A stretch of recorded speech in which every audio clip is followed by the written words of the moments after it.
guys, pag-usapan lang natin ang mga kumakalat na issue umano guys sa social media. Ayon kasi guys sa balita, Catherine Bernardo no regrets after failed 11 years relationship with Daniel Padilla. Grabe nga naman kasi guys dahil malapit na ang 1 year na iwalayan ng Katniel. Kitang-kita naman natin kasi guys na kahit na nangyari pa man guys, at least nakita na natin na no regret si Catherine Bernardo. Kasi sinabi naman yan guys ni Catherine Bernardo mismo sa media day nung sila ay tinanong ni MJ Felipe. Diba? Siya mismo guys ang nagsalita kung ano ang ginawa niya nung panahon na siya ay nasa iwalayan proseso pa. Diba? Kasi siyempre guys, pag iwalayan, masakit yan. Diba? Naging masakit yan para kay Catherine Bernardo. Kasi, tignan nyo, 3 araw niyang iniyakan si Daniel Padilla nang dahil lang sa nangyaring, sabi nila, third party daw. Eh, siyempre, nabasa naman natin guys ang post ni Catherine Bernardo. Manila, Philippines kapamilya star Catherine Bernardo revealed that she has no regrets after a failed 11 years of relationship with ex Daniel Padilla. In her guesting with Fast Talk with Boy Abunda, the most asked Catherine what her advice to her young self for her not to experience that pain with her breakup with Daniel. You know nothing, I don't regret anything. Ibig sabihin pala nun guys wala na si Daniel Padilla. Laglag na siya. Diba? Ibig sabihin, lahat ng pinakita ni Catherine Bernardo sa atin na ginagawa niya. Ibig sabihin guys, hindi na pwedeng pumasok pa si Daniel Padilla sa buhay ni Catherine Bernardo. Ibig sabihin guys, napakasakit sa kanya yun. Diba? Kasi paulit-ulit nga naman siya guys, nagbigay ng pagkakataon at pagpapatawad kay Daniel Padilla. Kaso nga lang guys, anong ginagawa ni Daniel Padilla? Inulit-ulit niya guys. Diba? Hanggang sa napagod na si Catherine Bernardo. Wala kasalanan niya guys Kaya napagod yung isa. Nung napagod na yung isa guys, uminto na. Kaya eto, nakikita na natin si Catherine Bernardo ngayon na iba na ang kanyang buhay. Diba? Naging successful nga naman siya. At syempre guys, naging number 1 siya noon sa kanyang Instagram account. At lalong lalo guys, naging top 1 pa sa ABS-CBN bilang celebrity.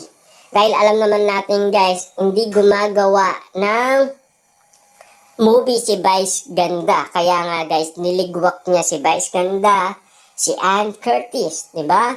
Kitang-kita naman natin kasi guys ang mga pagkakataon na nagkaroon ng pagkakataon si Catherine Bernardo na ipakilala ang kanyang tunay na katauhan. Kumbaga guys, nakita niya ang totoong mundo noong nagsisimula pa lang sila ni Daniel Padilla guys, talagang na-handle daw siya.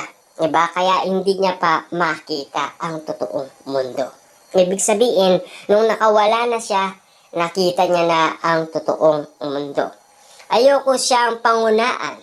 I want you to experience all the happiness, all the pain, feeling ko, maraming magko-question nun. But it was 11 beautiful years. Wow, grabe, no? Talagang alam naman natin guys, marami. Kasi inaalam nga naman kasi ng maraming tao. Kita nyo guys, 11 years. Maraming nagulat, maraming nagtaka, maraming nalungkot, marami din ang umiyak. Diba? Kitang-kita naman natin kasi ang bawat pagkakataon na sinasabi ng mga tao na ganyan daw sila kasaya noon. Pero biglaan na lang guys, mabubulaga tayo sa post ni Catherine Bernardo at sa post ng kapatid ni Catherine Bernardo na si Kate Bernardo, na alam niya pala guys ang kadahilanan kung bakit nga naman guys, puro pagbibigay ng chance ang ginawa umano guys ni Catherine Bernardo. Kaya naawa ito sa kanyang kapatid. Kitang-kita naman natin kasi guys ang pagkakataon na kung ano ang mga nangyari noong 2023 at sa lahat ng mga kumalat na issue sa social media.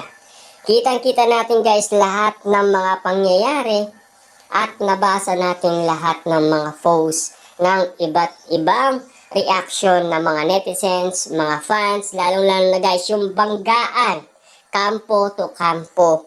About kay Andrea Brillantes, sa kampo ng Katniel fans, labanan yan guys, lalong-lalo na guys sa kampo ni Catherine Bernardo, sa kampo ni Daniel Padilla. Labanan ang nangyari noon last 2023. Sa kaganapan kasi guys na pag-move on ng dalawa ay nakikialam daw ang mga malalapit na kaibigan ni Catherine Bernardo tulad na lang guys ni Alora. Diba? Ano ang sabi ni Alora nun? Sabi niya nga guys, hindi daw siya magsasalita kung hindi niya alam ang tunay na nangyari. Diba? Kasi guys, siyempre, friend niya si Catherine Bernardo. At friend niya rin si Sofia Andres. Diba? At sabi pa nga dito guys, kung ano yung nakikita ninyo sa akin ngayon, ang laking part ng 11 years na yun. So kung nandyan si Little Cat, sasabihin ko, you know, ayaw kitang pangunaan. I want you to experience all these emotions. All these things kasi it's going to be a big part of your growth. Catherine and Daniel announced their breakup November 30 last year. Diba?